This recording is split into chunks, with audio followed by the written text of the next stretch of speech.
This is Viterbi Voices, your chance to hear stories about research, classes, student life, and more. Directly from our students, faculty, and other members of our engineering community.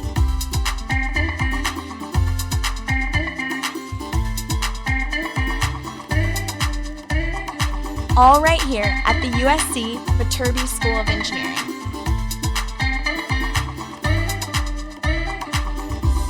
Welcome back into Viterbi Voices. As usual, I'm one of your co-hosts. My name is Paul Ledesma. I'm the Director of Undergraduate Admission at the USC Viterbi School of Engineering. And my name is Audrey Roberts. I'm a senior studying mechanical engineering here at USC. Oh, we got a good episode this week, Audrey. Audrey, tell them who we have on our episode, even though they probably already know because they looked at the name when they clicked on the podcast. It's like we're making it a big surprise. We're going to tell everybody what's on there. Yes, so this week is super exciting because we have Vice Dean Brandi Jones on the podcast. And so she is the Vice Dean for Diversity and Strategic Initiatives. And it's a super cool conversation ranging from kind of her background. She's from Southern California originally, but spent some time doing graduate work on the East Coast and some professional work there as well. She came to USC from Princeton. So we talk about her background, and then we really dive into a conversation about race in engineering and about underrepresented minorities in engineering. And she's done a ton of work for Viterbi, of course, in her role. So we talk about some of her accomplishments and also some initiatives she's sort of driving within the school right now. But I think sort of the themes of the conversation are experiences and engagement for underrepresented students, which are kind of the way that she frames this. So it's a super, super interesting podcast. Absolutely. Yeah. Dr. Jones is responsible for leading and directing the equity, diversity, and inclusion initiatives for the Viterbi School. And she has done some fantastic work in the time that she's been with us. And we're no more thankful to have her with us now than ever before, given what's going on with our current climate. I don't want to ruin anything, so let's just get out of the way and let Dean Jones talk a little bit more about what she does, who she is. And we get into some really deep conversations here about systemic racism, and I hope that you'll enjoy it. Why don't you start us off by introducing yourself? Like, you are the Vice Dean for Diversity and Strategic Initiatives. I am. What does that mean? So I'm Vice Dean for Diversity and Strategic Initiatives and Associate Professor of Engineering Education Practice. So I'll talk about kind of both of those roles.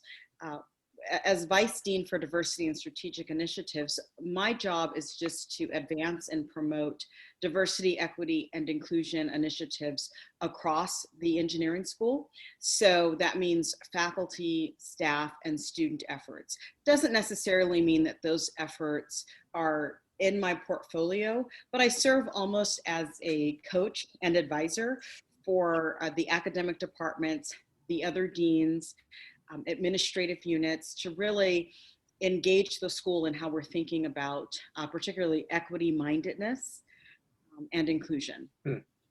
And as a faculty member, I help us to think about our curriculum as it relates to training of students around diversity, equity, and inclusion. I actually teach in the Rossier School of Education, and so I teach a diversity course there. So that's kind of my faculty research side of what I do. And my research area is looking at STEM students from underrepresented backgrounds, primarily Black engineering students at highly selective institutions, and how they experience, how they learn, grow, and develop in engineering programs. Wow. Now, you're teaching this semester? I am not teaching this semester. I taught the past 3 semesters. So it's a perfect semester to not teach. I mean, Absolutely. I was going to ask, how is it going?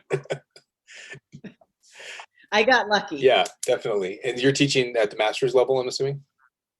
No, at the At doctorate. the doctorate level. Oh, fantastic. Oh, that's really cool. And I also have, I think, right now, 5 PhD students, so 4 in Rossier, 1 in occupational therapy. Wow. How does an occupational therapy student get to be with you as their advisor?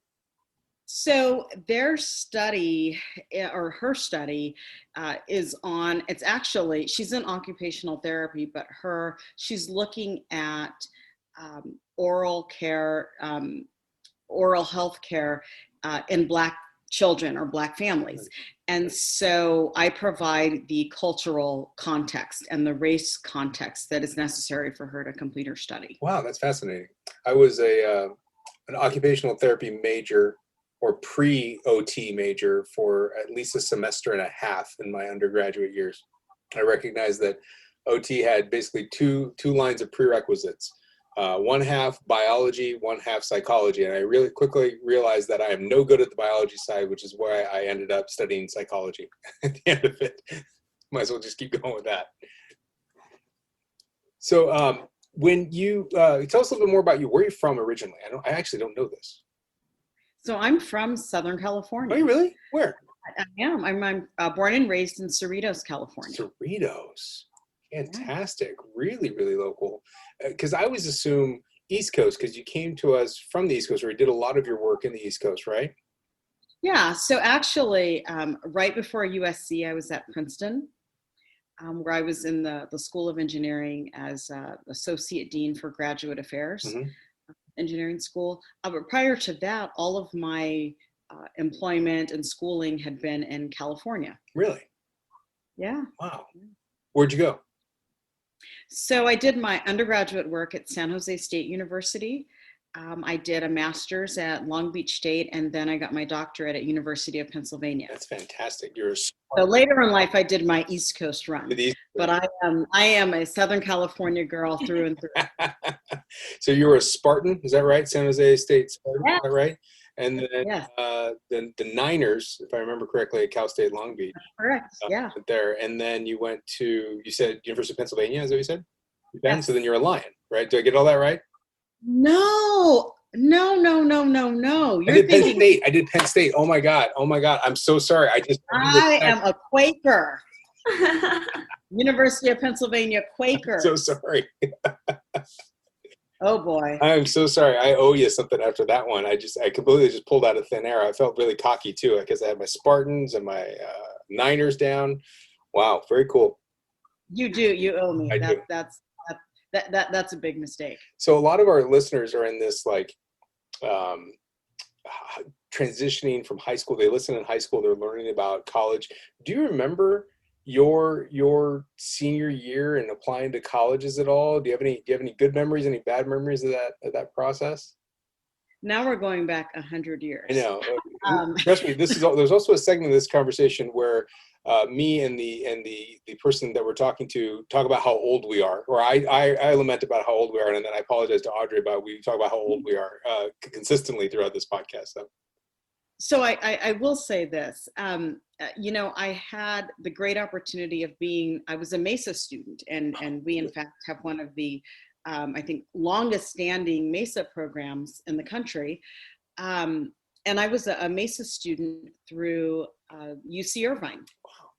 And so I was, really excited. I did all of the kind of K-12 stuff in science, and was really looking forward to that. And then I guess when I turned about 12, I did my first oratorical contest. So at that point, I decided I wanted to be a speechwriter.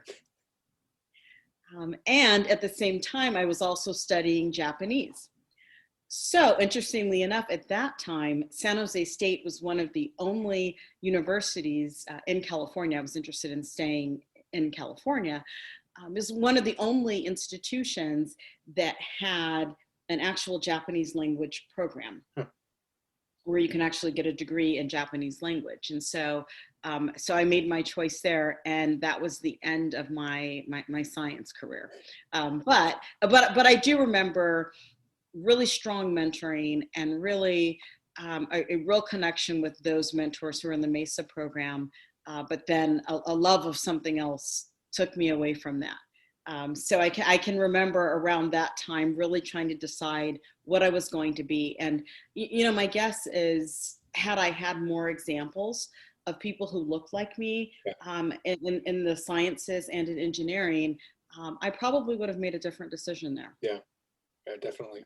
The ideas of representation, people talk about representation all the time, but it's just as simple as having relationships or connecting with someone and seeing that. I mean, I talk about it all the time about, like, if someone was in my life just talking to me about math, it would have made a world of difference back in the day, and that just wasn't there. Yeah, it makes a huge difference. And even though I loved it, so I loved math, I loved science, but I couldn't see myself as a scientist or as an engineer because I didn't see any examples. And so I had strong mentorship, but none of the mentors looked like me. And so there was something, I think, now that I think about it, there was something in my mind that said, that's really great, but it's not for me. But interestingly enough, I then dedicated my life and most of my career to working with students in the STEM fields. Was that a conscious decision, or was it kind of just something happening as you were going into these kind of higher education administrative roles? So initially, it was not. I had done some research early on in looking at retention of minorities in STEM. And I think what really made it make sense for me and made it a career for me was about, gosh, now I'm really going to sound old. 20 years ago, I worked at Caltech. And that experience, I spent 7 years at Caltech, and that experience really kind of shaped my career, and it's where I kind of cut my teeth in STEM education. And so from then on, that became my focus. And I left for about 3 years. I left kind of the STEM areas to become a dean at Occidental College. And then only about 3 years, and then went right to Princeton, where I went right back into the engineering school. And so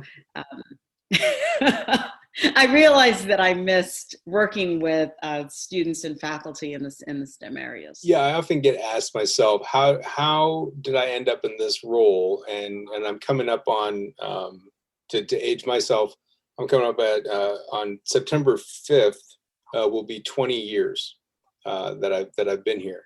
And it doesn't feel that, well, some days it feels that way, but it doesn't feel like it's that long when you think about 20 years. And I always say, like, I kind of found myself into it. I stumbled into it basically. But now, once you're kind of in this realm, there's something about higher education for the STEM fields. There's something about the students in engineering and computer science that I don't think I can find anywhere else. I can always say, like, I can go do admission anywhere. I can do admission anywhere across USC, but I don't think I would care as much, if that makes any sense. Yeah, I mean, for me, it's about, there's so much written, particularly about underrepresented students in STEM fields. There's so much written about all of the reasons why they aren't succeeding, right? And why they're dropping out in some institutions. And so for me, that wasn't a part of the narrative that I was a part of, right? And so I was at institutions where underrepresented students were doing incredibly well. Despite having horrific experiences, they were really progressing academically and going on to PhD programs, and those who were in PhD programs were going on to faculty positions and so forth. And so I wanted to be a part of creating a different narrative and really talking about all of the ways that minority students succeed in STEM areas, while also being very real about some of the challenges and helping to address some of those challenges and helping engineering schools and institutions become equity-minded in the way they're thinking about STEM education. And so for me, that makes it all worth it. I could probably do administrative work in any school or in any area, but I think that there's a real story to be told about creating this narrative in STEM fields, particularly engineering, that is so important and so valuable. I totally agree. Can you help us shed a little more light on this term that you've used, equity minded, and maybe a little more information on some efforts that are going on right now at USC or in the Viterbi School? Sure. So being equity minded really means how we look at things, how we're doing business. In short, being equity minded means not looking at the deficit in a particular population, right? And so there's a way of looking at this work from strictly a demographic diversity model, right? So there's a way to look at this work where you're just focusing strictly on the numbers, which those things are important. And there's also a way to look at what we call a deficit frame. So essentially saying, well, these students are underrepresented, underserved, in some cases, perhaps even underprepared. So we're going to create programs to support them. In some cases, those are also important. Being equity minded means looking at those two things in addition to how we're providing education and services, right? There's a term that says once the elephant gets inside the tent must reconfigure. Mm. And so, institutions are really quite broad in the way we think about admissions now compared to what we did years ago. And so now you have women, underrepresented minority students, you have first generation students, you have non-traditional age students, you have transfer students, but we still do business the same way. We advise the same way. We offer courses in the same way. We use the same teaching format. Our teaching practices are the same. And so equity-minded would suggest that we have to begin changing the way we do business completely, from the way we evaluate applicants or candidates, how we teach courses, how we help people promote and engage within the institution. We've got to really shake all that up and dismantle it. Quite frankly, it's not just about adding programs and initiatives. Being equity-minded really means dismantling and building a system that is equitable for all. Thank you. I know it's hard to kind of answer what sounds like a simple question into like something that people can digest and understand, because people have a lot of different perspectives on this, and coming from different parts of the country, different areas, and there's a lot of like preconceived notions as to how colleges do things, and how everything works. I mean, when you can go back to affirmative action, you can go back to recent lawsuits in the University of Michigan. Everybody has different takes on this. When you think about the work that you do and the work that we do overall at the university to be equity minded, what is something you really want someone to know about our processes? What's something that you want them to know and understand about how we work through this promoting people to or not promoting people, assisting people to get the things that they need to be successful?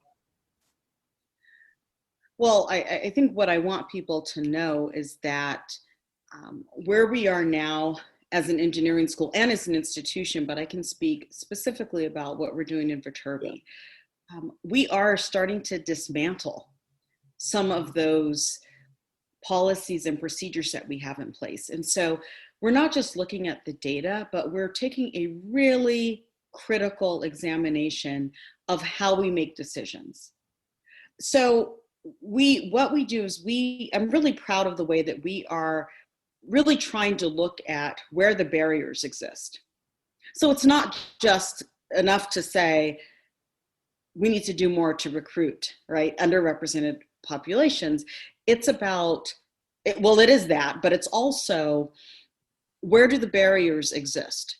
Do we have policies? Do we have metrics by which we're evaluating students that are just creating barriers for particular populations? And so what I want people to know most is that we are examining all of those things, and we are taking the risk, right? Because there's some risk associated with that in terms of not looking like our peers as it relates to perhaps some of the standards, right? And I mean faculty hiring, student admissions. I think that it takes some courage for the leadership of the school to say, we really want to get this right. And getting it right could mean dismantling what has been in place for many, many, many years. Right. Now, overall, our stats or our information of historically minoritized populations, or we do much better than national averages related to undergraduate engineering students. But we know that that's not enough. And so what do you think are some things that that we need to take action on right away? Like what are the first things that we should probably be looking at for students being successful in engineering and computer science programs, or specifically at USC Viterbi? So I think the first thing is to take a really clear look at the experiences of students. So two things: experiences and engagement. Yeah. I don't think that looking at retention is enough. It's important. But what we know is that at highly selective institutions like USC Viterbi, students likely will finish. They will graduate. I mean, that's not uncommon for an institution like USC and for a school like Viterbi. But I think we know less about the way students are engaging. So at USC Viterbi, we have just about everything one could dream of as it relates to what should be in the undergraduate experience. I can't think of one thing that we need and don't have. So one of the reasons that attracted me to the institution and to the school was that we have just about every program or initiative to help a student thrive, and to help a student be successful. I think we need to take a close look at how much students from historically underrepresented backgrounds are engaging in all of those things. Those things like the high impact programs, so study abroad, research, our various scholar programs, the honors program, things that we know are so important, design teams. I'm interested in understanding how much our underrepresented students are engaged in those things that are so important to the success of students. And also, I think we need to know more about the experiences, because students can actually successfully complete a degree while having horrific experiences. So I think we need to do more to better understand how students are experiencing classrooms, how they're experiencing some of the co-curricular opportunities, how they're experiencing, how they're engaging with their peers. And I think that will point to the areas where we need to address the climate. I think what we found through what I call activism, such as the Black at USC post, or Black at whatever institution, but USC particular, I think that, I wasn't surprised by what I read there, but I think a number of people were actually surprised, pretty taken aback, and I think it's really began to shift the way some of our faculty and staff are thinking about the climate in Viterbi. Yeah, definitely. Can you tell us a little bit more about that? I know that you've been working really hard recently on engaging with students and drafting up racial equity plans. I know a lot of stuff is still kind of in flux right now, but can you tell us more about some of your efforts and the Viterbi School's efforts to discuss systemic racism? I mean, obviously we talked a lot about this with being equity minded, but is there more that you can tell us about what's been happening in recent times, given kind of the current climate? Sure. Most people on the planet now are aware of the murder of George Floyd in late May. And what started as kind of protests in the streets have now turned to protests in industry and in the academy. And that protest has shown up in the way of demands. It's shown up in the way of students, faculty, and staff sharing their experiences. And schools within USC and institution-wide have begun to really think about what actions should be. And so in the Viterbi School, I was really pleased with how quickly Dean Yoritso spoke to faculty, staff, and students about this. Well, spoke to faculty and staff, I'll say, and really pushed them to create racial equity plans. So each department, each unit within Viterbi created plans that will be then synthesized, and a list of school priorities will come out of those plans. And that's important because some places had a pretty top-down approach. here's the statement, this is what we're going to do. What Dean Yortso said is, I want you to really sit with this and really think about, with the things that you're responsible for in your particular department or unit, what is the change you'd like to see? And how are you going to make that change? And so essentially, he's charged all of us to take responsibility. So what will come of that will be a list of priorities that will be released very soon. And that list will will include several areas. One will be representation, of course. And so there'll be a list of actions associated with increasing numbers, particularly of Black, Latinx, and Indigenous populations and faculty and student groups, as well as looking at inclusion. So how are we making certain that all people in Viterbi feel included and a part of what we do?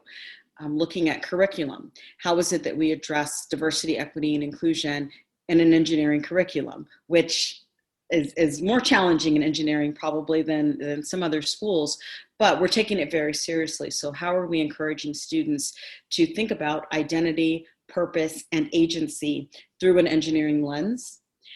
And also, finally, which I think this is probably the most important part of our priorities, looking at systemic racism. So looking at dismantling some of those structural and systemic policies, procedures, and norms that are creating barriers for underrepresented minority populations. And so that, in a nutshell, those are kind of the areas that will be addressed. But I can truly say that I've done this work for a long time, and I'm really more hopeful than I've ever been, because everyone is coming together around these issues. And I've met with so many deans and departments and chairs and people, university-wide, even at the cabinet level, about what this really means and what racial equity in particular. So this is not just broad diversity, equity, and inclusion. This is really focusing on racial equity in a time where the nation is paying attention. So I'm really proud of what we're doing as a school and as an institution. That's great. Yeah, that's really cool to hear about. One question I have from the student perspective is kind of in the curriculum, you were talking about how challenging it is to build in, I think, of course, discussions about racial equity, empathy, quite frankly, and some of these sort of core things into an engineering curriculum. And I think in my experience over the summer, of course, in the wake of the murder of George Floyd, I think amongst my engineering friends, we had honest discussions about race much more than we've ever had in the classroom or ever had in the past. And it was really important because as engineers, we're building the systems that, our world stands on. So I guess my question is just, you've been drawn to doing this work in engineering specifically and on the curriculum side and all across the board. How vital is it that we start talking about these things in our statics classes, in these classes that aren't, of course, humanities classes?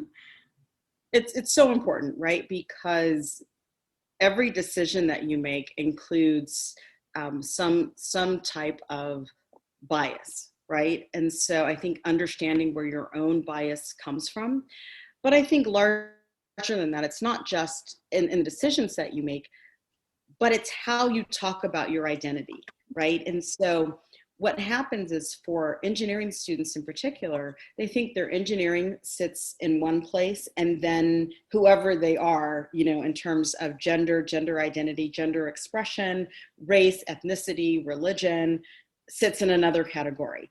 And there appears to be this idea that those things can't coexist. And so in addition to helping to shape the way decisions are made, we're also trying to help students and faculty, quite frankly, understand that all of these things can exist at the same time as being an engineer. And I think that's important because as people start experiencing the world and talking about who they are, it's important that they're able to reflect and express all of who they are. And I would say whatever field you're going in, what we know for certain is that USC Viterbi students are going to be the leaders of tomorrow. Probably the leaders of today, actually. They're already, you all are already leaders. But I think the important thing to note is regardless of the fields or the industry that you're going into, you will be leaders. And so how you make decisions, how you treat people, I think all of that has to be a part of your learning. And the conversations must start now. Definitely. And thank you for that answer. And I'm curious on, like, how do you think a community element can feed that? Because I think that's one thing at Viterbi that's super special. Like the different communities we have to support each other, and also to have these conversations now. I know, like, Center for Engineering Diversity, places like these where, you know, students can just kind of go to, and I think they're really vibrant and cool. How can we, you know, maintain those and build on it more to foster these conversations? So I think, and in the perfect world, and in my kind of what I dream about at night, is that the conversations that are happening in places like the Center for Engineering Diversity would happen in all the spaces in Viterbi. Mm-hmm. So my hope is that faculty and staff in all of our areas are having active conversations about identity and purpose and race. And I think we take the synergy from what's happening in places like Women in Engineering and Center for Engineering Diversity, and we push that out across the school. And I actually think that the students will actually do this, right? So the students are actually, they are leading these conversations, because the allyship at the student level is incredible in Viterbi. And I've just been overwhelmed by the number of student organizations and student leaders who aren't from underrepresented minority groups, who have reached out to me to say, what can we do? How can we change the membership of our groups? How can we change some of our K-12 efforts? How can we change our thinking? Are there ways that we're biased and we don't even know? And so I've been incredibly encouraged and hopeful.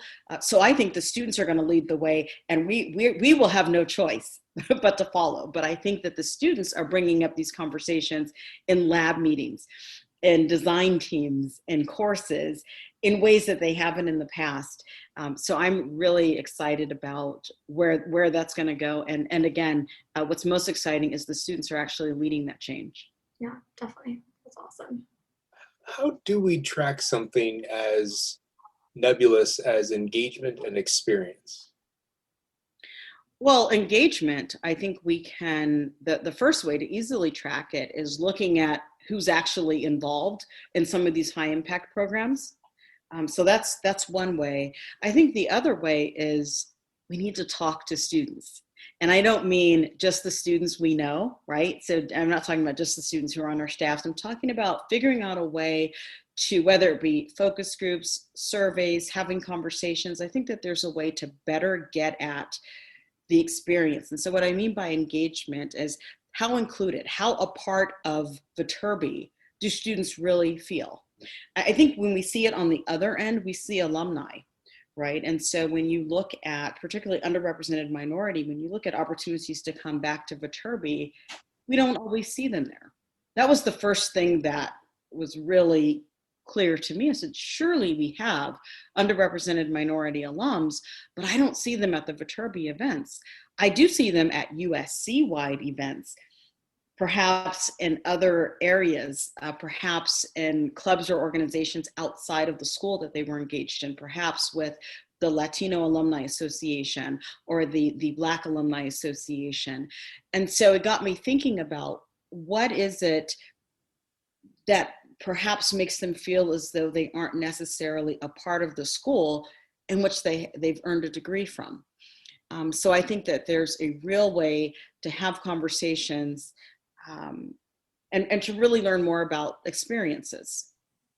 That's fascinating. Yeah, this idea of when a student graduates, how they look back and identify with certain parts of their experience. And is that because of negative experiences? Or is it just because of better experiences? Or is it a combination of both? Right. And, I think it's interesting. you know, whether or not a student sees their experience as being negative, they might see it just as being, it is, right? This is the way the world works. Not necessarily that it's negative, but they may see, we just don't belong here. We don't see ourselves represented here. And so I've heard students say, there aren't faculty who look like me. There's no place where in every class, I'm the only. In study groups, I'm the only. In certain student organizations, I'm the only. And so it's really difficult to find community. I think when you look at the student development theories and you look at kind of how a student develops through their time in an institution, I think you have to build communities that are that work for those who are very clear that they want to engage with an underrepresented office or group or organization right from the beginning. And then you have to create an environment where the support is there, even though students may not think they need it, right? Because entering college, I don't know that I would have been drawn to a CED, right? Or I don't know if I would have been drawn to a NSBE or a SHIP right out of college. But surely by the time I was maybe a sophomore or junior, I would have had experiences that probably would have very quickly led me there. So I think we have to think about all of these things as we are responsible for creating the Viterbi experience. I think we have to think about engagement in a different way that's beyond just, are students doing well academically? Are they graduating? Because I think what we'll find is that, yes, they are. Yeah. They absolutely are, but that's not telling us enough of the story. Yeah, you're right.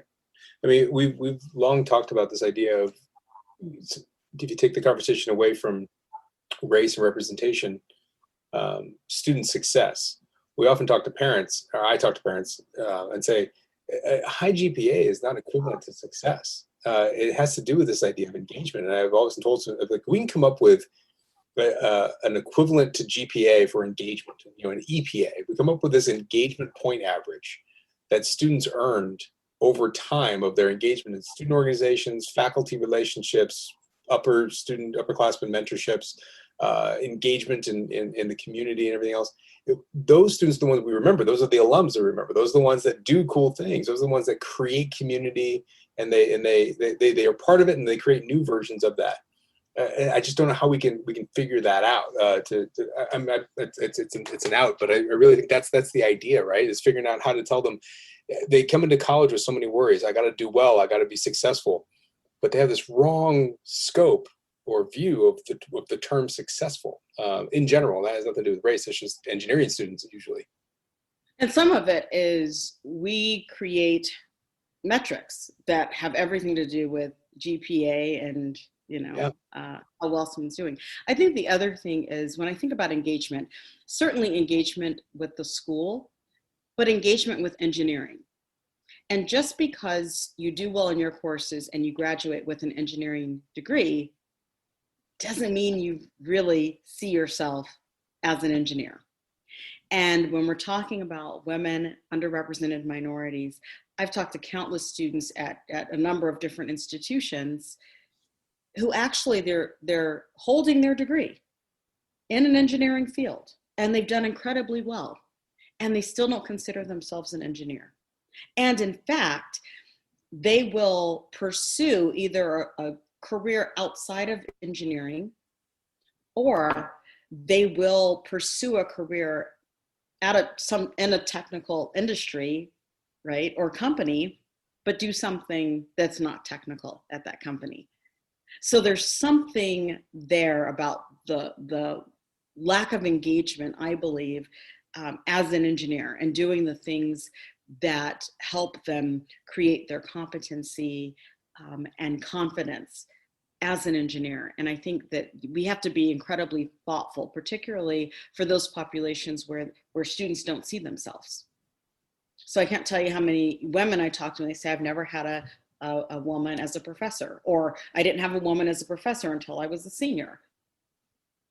That's insane. But we know it's true. Yeah. In some departments, we know that's absolutely true.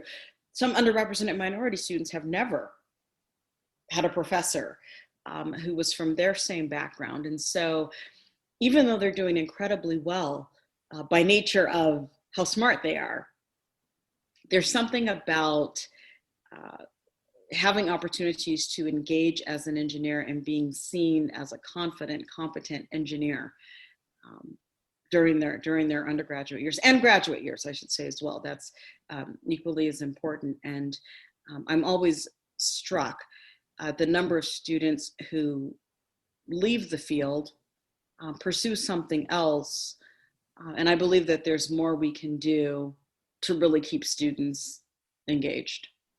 You mentioned faculty. This is an unfair question. I don't know if you have this like off the top of your head. Do we happen to know our breakdown of ethnicity and diversity among faculty members? We do. I can, and I don't want to give you wrong numbers, but we absolutely have it. The numbers are incredibly low. The numbers are far lower than we would want them to be, and that's one of the key areas of our current plan, because we have to address that. We have to change the demographics of our faculty. Yeah. No question. No question. When you reflect back on the institutions that you've called home, you've got UPenn, Occidental, Caltech, Cal State Long Beach, and San Jose State even for an undergrad. How do you think USC compares to these other types of institutions in dealing with something like this? Because they're all very different with very different populations, different sizes, different, all sorts of different things going on there. What can you say about USC in this world? I will say that you're correct. They're all different institutions, and they all have different issues as it relates to diversity, equity, and inclusion. So it's difficult to compare them. What I would say about USC in a decentralized model, so I can speak specifically about Viterbi, is we are organized in a particular way where everyone's engaged in the conversation. And sometimes that's difficult to do, right? So at the institutional level, it's incredibly difficult to do. I think we are organized in such a way in Viterbi where it is, it's not easy, but we can engage everyone around the table in this conversation in a way that could be different, could be very difficult at a larger institute or a larger organization. That has less structure in some of these areas. And so by that, I mean, we have some really clear structures, organizational structures within Viterbi that allows us to address this work, right? So having VACE, and within VACE, having different units responsible for undergraduate, master's, PhD, having people focused on advising, having a Center for Engineering Diversity, having a K-12 population, right? And so when you look at this, what's, I think, problematic and really difficult at the university levels at many different institutions is figuring out, where do you start? Who do you engage? How do you even start this conversation? Whereas Viterbi, that's the easy part, because we're already organized in a particular way. So now we just have to kind of create some goals, some measurable goals in each of those units. Yeah, as you brought that up, you started going through all those different areas, and we all know each other. And so this idea of like, when you bring this up, like, yeah, there's Cheryl, there's Tracy, there's Darren, there's me, there's Cammie, there's Nora. Like, we just kind of go through all the different people that we've all worked together, and we know we have our various areas. We've got the things we're going to be working on, and we work collaboratively across that. This isn't a giant place where people don't know one another and don't know how to create solutions. I would say the other clear distinction is we have leadership that is engaged, right? And so I think when you have a president, provost, and dean who are engaged in all of this and interested in moving this forward, you're able to do things that you can't do at institutions where that isn't the case. And I think student success being everyone's goal makes it easy, right? I will say it's quite easy to talk about these various things because at the end of the day, you don't necessarily have to be a diversity, equity, and inclusion expert to do this work, but what you do have to do is believe in student success. Yeah. And so it's kind of by any means necessary. And so if you believe in student success, you want all of your students to succeed. So that's been really encouraging in a way that I don't know if my other institutions where I call home can say that. I hope they can. I hope they can. I think what may be slightly different about us is not so much that desire for everybody to do well, but our enrollment models are built that way. We're built on every student succeeding. We have to, otherwise we don't function. We're not a public institution where, we're hoping that this many is going to make it through. Like it doesn't necessarily work that way. So we've got some advantages there as well. Audrey, do you have some other questions that you want to ask? Yeah, circling back a little bit, but when we talk about like engagement and experiences, particularly for Black students and underrepresented minorities, how is this different at the undergraduate and graduate level? Because I think a lot of the things we were talking about, like design teams and this sort of thing, is a little more tied to undergrad, but I know you have a lot of experience in your research at the graduate level. So how is that different? So I think it's thank you for asking that, because it is quite different. And most institutions build most of their support structures around undergraduates, and I'm so against that, but it's what I've been talking about during this entire interview. So thank you for posing that question. I think what we do with graduate students is completely different. I think that there are graduate student socialization and development models that should be a map, right, for what we do. It should be a guide for what we do. I think there's quite a difference between master's and PhD students. And so masters, I think there's some skill building that needs to be done. PhD students, there's lab culture, there are expectations that are completely different than what you do with an undergraduate. But I think across all populations, undergraduate and graduate students, I think what's necessary is community building. Before you can get to the capacity building skills and all the academic stuff, I think you have to build a community and also build a community of support around those students. So it's not just creating opportunities for them to know each other, but also how are we going to support this population and make certain that they succeed? And how are we going to make ourselves aware of perhaps different things that come up for minority students that don't come up for majority students. I think for graduate students in particularly thinking about PhD students, I think we need to do more to really help PhD students see themselves as professionals, if that makes sense, right? So to transition from student to professional. So all of that must happen through your PhD process. And unfortunately, students just see themselves as students. But when we look at how successful students are, the ability to make that transition and the things that you do and the various things that you engage in, research and so forth, there's a difference there between student and professional engineer preparing to move out, right, into either the academy or into industry. I think that we need to do more intentional work there. And knowing that there are things like imposter syndrome and other things that exist that must be addressed with underrepresented populations. And particularly for graduate students, you can't just look at the total numbers of underrepresented students. You have to look at the numbers that exist in that particular department and then further in that particular group. Right? Because undergraduates, at some point, you all probably see each other in, intro courses. There's the residence halls. I mean, there are ways for undergraduates to interact and engage and see one another, organizations. As a graduate student, you don't really have that. So you could really be the only. So I think we have to be really intentional about making certain that graduate students succeed. And I just think we know far less about what it takes for a graduate student to be successful. I think we make assumptions. They're grown up, particularly by the PhD level.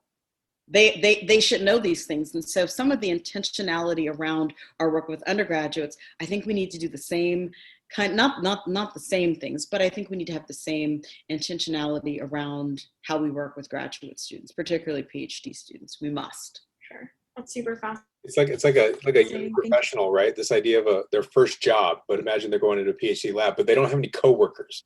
So imagine you're 23, you got your first job, and you have to go sit in a room by yourself every day. I never thought of it that way. That's amazing, because we always worry so much about our young staff, right? How are our young staff connecting? How are they assimilating? How are we understanding their needs? How are they developing professionally? That's a fascinating take. I don't know why I've never thought of with PhD students. And it's so different.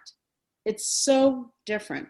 The way courses are taught, the expectations, how you're expected to behave and work, what your boss, right? And so your advisor is your boss, essentially, how that works, what the expectations are, what the kind of unwritten rules of the lab and the department are. So all of those things you're figuring out on your own. And so I think in this kind of next phase of what I call, the new Viterbi, how we're re-envisioning our approach to equity, diversity, inclusion, I think part of that should be some intentional mentoring, some thinking about, an equivalent of our Viterbi Summer Institute for graduate students.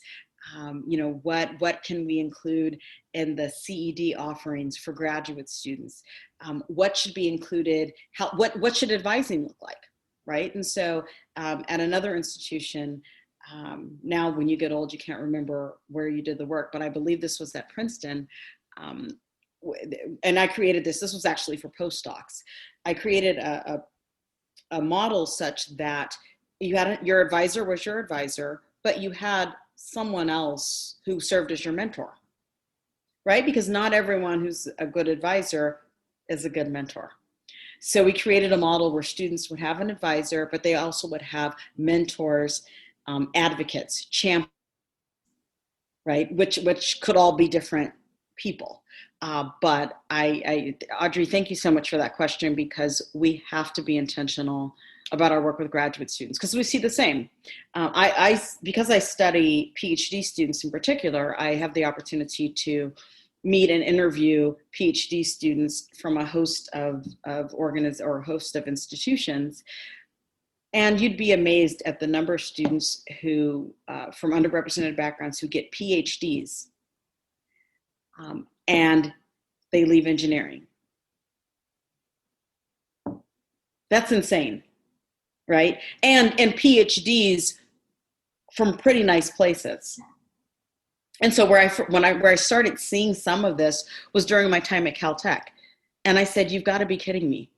You just earned a PhD from the California Institute of Technology, and some of the confidence necessary to go on and be faculty and other things, students are just like, I don't think I have it. And I'm like, you're smarter than the nation. Are you serious? Right? But we've got to do some work there to help that, because they're clearly smart enough. They have everything that they need to succeed academically, but there's another piece of the work that we have to pay attention to. Right, that makes sense, and it links back, of course, to the issue of having very few faculty who are from underrepresented communities.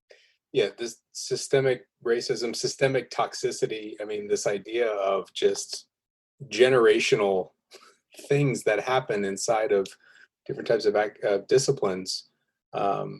That creates a whole problem of faculty being diverse, being different, being unique. And it's basically, be like us, and that's not the way to do it. And it's truly systemic, right? And so I try to help people understand is we're all a part of these systems and organizations that have systemic racism and sexism embedded in them. Yeah. We've all been raised in these organizations, and so it doesn't mean that this person or that person is racist or sexist, but we have to acknowledge that we're a part of an organization that is built on that, right? It's not necessarily built for all to succeed. We may intend for that to happen, but we're working within a system that isn't built for everyone's success, right? And so that's where we have to start the work.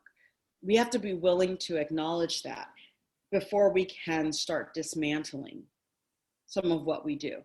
And that's probably the hardest part. The easiest part, we can add programs and initiatives. We're really good at doing that, particularly a place who's fairly well resourced. We can create an office. We can create fellowships, scholarships, programs. We can add staff. We can do all of these things. Those things aren't terribly hard, right? The hardest thing is to look at how we're doing business and identify where we've got some serious systemic issues. Some of that we can do within the school, but some of that has to be at the university level.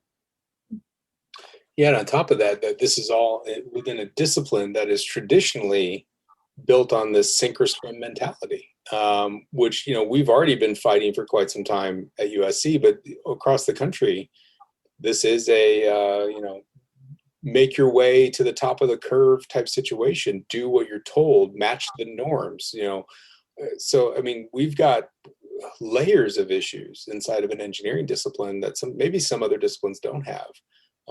But it's glad to hear. I love this conversation. This is a fascinating conversation, and I'm so thankful that you're here sharing your insights and letting us know a little bit more about what you've been doing. And I want to be mindful of the time too, because we don't want to keep you too long. But thank you. I could just keep going and asking questions. Well, it's fascinating. I love conversations like this where we can really begin to unpack it, but it just gets hard because once you start unpacking one thing, you got to unpack something else. But I will say that I think we are at the point in history, the point as a nation where we are really saying we are ready. Yeah. And we are focused, and it's not, the typical people who are usually engaged in this conversation. I think everyone is paying attention in a particular way and really looking at how they can learn. And I think, tying it to George Floyd and so many others who have lost their lives, I think it's really looking at all the ways where people can't breathe within the academy, right? And so even looking at staff and the way that we silence particular voices, we engage certain voices in the conversation. I think when we look at everything that we do, if we think about all the ways in which someone can't breathe and be as successful and reach their full potential, we're failing. And so that takes a lot of work, and it's hard work. And different than anything else that we do, it starts with the personal, which is very hard. Anything else we could address and say, oh, let's create an initiative. This isn't hard to do. But when it has to start with personal, and I have to start asking myself, what barriers, how am I contributing to some of the systemic racism, sexism? What barriers am I creating and how I do business? Gets really challenging. But I think that's where the work must start for us to really move the needle. I don't think there's going to be a better bow to put in the end of this conversation. Thank you so much for joining us. Is there anything else you want to share? I thought that was such a perfect, I wanted to give you one more chance to be like, okay, is there anything else? But that was so great. That was it. That was it. That was No, awesome. and thank you, because I really appreciate the opportunity to share a little bit about what I do and our current initiatives in the school and where I think we should go. So I just thank the two of you you could have talked to anyone today. So I thank you for the opportunity. Well, thank you. And definitely let us know when you want to come back, when you got more news to share. We'll have you on whenever you want. I will have some news very soon. Oh, cool. And my guess is by the end of the semester, we will have some Viterbi news to share about how we've advanced in some areas, but also I can share more about the university efforts. I'm a part of a university-wide task force that has a deadline of December. So I think I will have lots of things to come back and share by the end of the calendar year. That's fantastic. Thank you again, Vice Dean Brandi Jones of Diversity and Strategic Initiatives. Excuse me. Thank you so much, Dean Jones. We really appreciate it. Yeah, Absolutely. Thank you. and we're back. Thanks everyone for listening to this one. Super important conversation that I think we can all learn a lot from. Yeah, the country as a whole, the world as a whole is struggling with doing its best to first address, second to deal with, and hopefully finally dismantle systemic racism, in every institution. And universities are by no means immune. And as we discussed, engineering schools, in some ways, maybe I'm biased, have a larger challenge. I talked about it briefly there, just this idea of systemic racism, systemic toxicity, this idea of sink or swim mentality built into generations of engineers, and that's how you become the best engineer. There's a lot of work to be done, and but my favorite part about this whole conversation was everyone's in it. Everyone's ready to contribute. Everyone's willing to have hard conversations. Everyone's willing to roll up their sleeves and dive in. And the other favorite part was that when she said, or maybe she told us separately, but this idea of being able to be, to say these things out loud in regular meetings, anti-Black racism, to talk about these things in regular meetings, something that she maybe never has done in the past, but would always be working toward those goals regardless. Yeah, I think this is just a really good listen, especially right now. Of course, it's relevant and it always is, but I think there's just a lot to be learned from a student perspective too. We talked about how it's challenging to sort of build these ideas into an engineering curriculum, of course, into our courses.